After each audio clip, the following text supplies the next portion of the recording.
In the cold, early morning hours of January 12, 2020, a passerby driving down a deserted bridge in rural Jay County, Indiana, made a horrifying discovery. A man was lying on the frozen road, bleeding and barely conscious. His name was Shea Michael Briar, a 31-year-old father, Navy veteran, and beloved member of his community. Within hours, he would be dead. But this wasn't an accident. This was murder, and the person who orchestrated it was someone he once loved, someone he trusted. This is the story of Coached to Kill. Shea Briar was born on March 9, 1988, in Muncie, Indiana. Raised by his single mother Tracy in Hawaii, Shea grew up with dreams of serving his country. After high school, he joined the Navy, dedicating years to military service before returning to Indiana to build a life. He was known in his community as a gentle giant, a man who loved tractors, worked on local farms, and never missed Sunday church service at Fairview. His pastor, Angela Smiley, would later describe him as someone who walked elderly ladies to their cars and was always the first to arrive on Sunday mornings. Shea was that guy, the one everyone could count on. In early 2019, Shea's life changed forever. He began dating Esther Jane Stephen, known as EJ, a 29-year-old high school softball coach from Fort Recovery, Ohio. EJ ran a local daycare and seemed to have her life together. The relationship moved fast. By the end of January 2019, their daughter Adeline was born, and Shea was engaged to EJ. He was thrilled to be a father. But just weeks before their planned wedding in September 2019, EJ abruptly called off the engagement. The relationship was over, but Shea's commitment to his daughter wasn't. Determined to be an active part of Adeline's life, Shea filed legal documents in November 2019 seeking to establish paternity, gain custody rights, secure child support, and even change his daughter's last name to Briar. For EJ, this wasn't just a custody dispute. According to prosecutors, this was a threat she couldn't tolerate, and so she began planning something unthinkable. She would eliminate Shea Briar permanently. EJ Stephen wasn't working alone. She turned to someone she trusted completely, 18-year-old Shelby Nicole Heestand. Shelby had been a star player on EJ's Fort Recovery High School softball team and later became her assistant coach. The two had grown extremely close. EJ even worked at Shelby's daycare. To the outside world, they seemed like mentor and protege, but behind closed doors, their relationship had taken a dark turn. EJ confided in Shelby about her hatred for Shea, about how his legal filings were ruining her life, and Shelby, young and impressionable, listened. There was also a third person involved, 19-year-old Hannah Knopke, another former softball player from Fort Recovery. Hannah looked up to EJ and wanted to help her former coach in any way she could. Together, these three women, bound by softball and loyalty, would plan and execute a cold-blooded murder.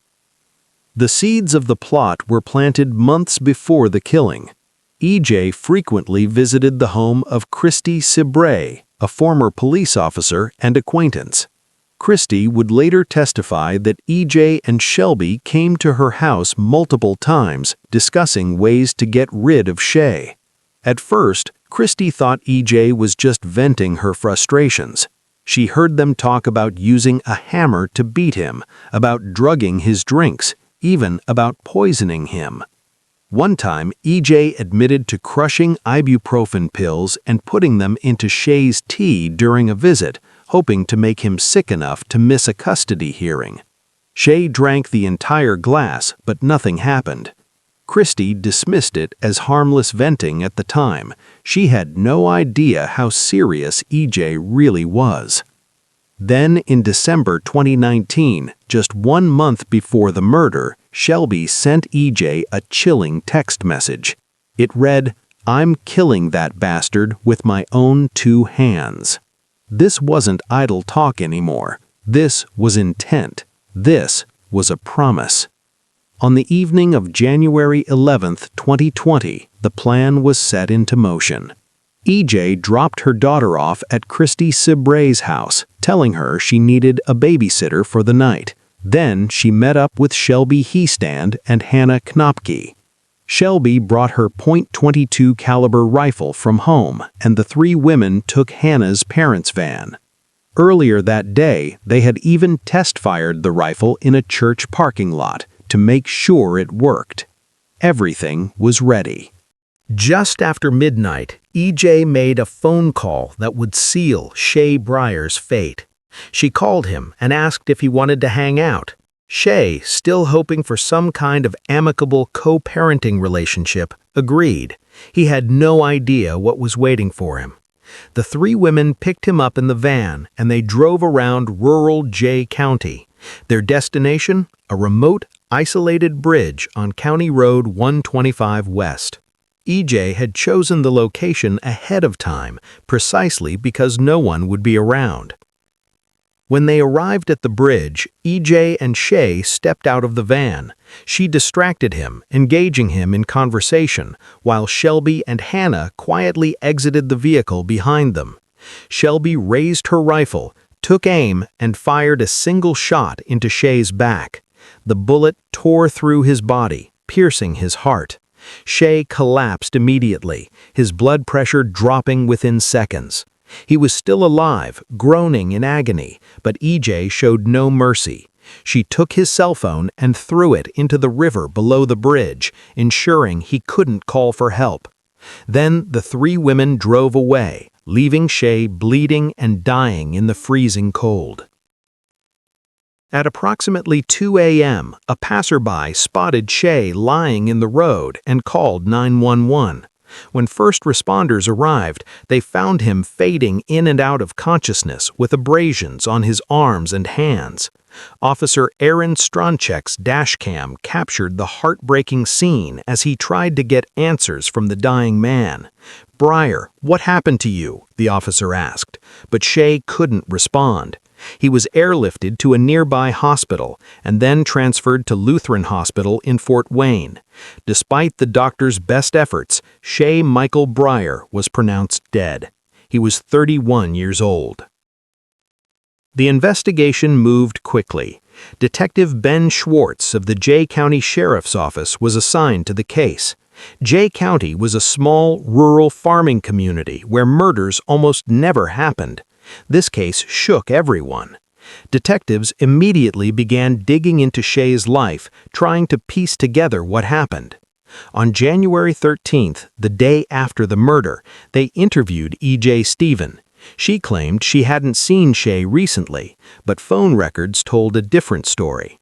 They showed an outgoing call from her number to Shea at midnight on the night he was killed. Then Christie Cibray came forward. She told detectives everything she had heard EJ and Shelby discuss in the months leading up to the murder. She described the poisoned tea, the violent threats, and the escalating rage. By January 14th, just 2 days after Shea's death, investigators brought EJ and Shelby in for questioning. Under interrogation, both women confessed. EJ admitted to orchestrating the murder. She described picking up the rifle from Shelby's home, driving to the bridge, and watching as Shelby pulled the trigger. Shelby confessed too, but claimed she had blacked out during the shooting. She admitted she was the one who fired the fatal shot, but tried to frame it as an accident. Hannah Knopke also admitted her role, confessing that she provided the van and was present at the scene. All 3 women were arrested and charged with murder. The trials began in March 2021. E.J. Stephen was the first to face a jury. Prosecutors Wes Schemenauer and Zach Landers presented overwhelming evidence: phone records, witness testimony from Christy Sibray, Shelby's chilling text message, and the recorded confessions. The defense argued that E.J. didn't pull the trigger, but the jury wasn't swayed. On March 18, 2021, E.J. Stephen was found guilty of murder. She showed no emotion when the verdict was read. In May 2021, she was sentenced to 55 years in prison. 3 months later, in August 2021, Shelby Heaston went to trial. Her defense team claimed she had been groomed and manipulated by E.J. for years, but the evidence was damning. The jury heard the full recording of her confession. On August 9, 2021, Shelby was convicted of murder. During her sentencing in October, she apologized to Shea's family, saying, "I'm so sorry for my actions. I'm not sure I'll ever forgive myself." She, too, was sentenced to 55 years in prison. Hannah Napke avoided trial by accepting a plea deal. In September 2021, she pled guilty to voluntary manslaughter in exchange for a reduced sentence of 17.5 years. She is scheduled to be released as early as July 2026. Today, E.J. Stephen is serving her sentence at Rockville Correctional Facility, and Shelby Heaston is incarcerated at Indiana Women's Prison. Both women's earliest possible release is in 2061. Shea's daughter, Adeline, lives with E.J.'s family, but Shea's relatives are granted monthly visits. For Shea's mother, Tracy, his sister, Tiffany, and his entire family, the pain is still raw. Pastor Angela Smiley says she saw no remorse from E.J. at sentencing. "You would think you would see some kind of repentance," she said. "I didn't see it at all." Shea Briar's grave now rests beside Fairview Church, the place he loved so much. He is remembered as a devoted son, a proud veteran, and a father who only wanted to be part of his daughter's life. His story is a chilling reminder of how jealousy, manipulation, and rage can lead to tragedy. This was Coached to Kill.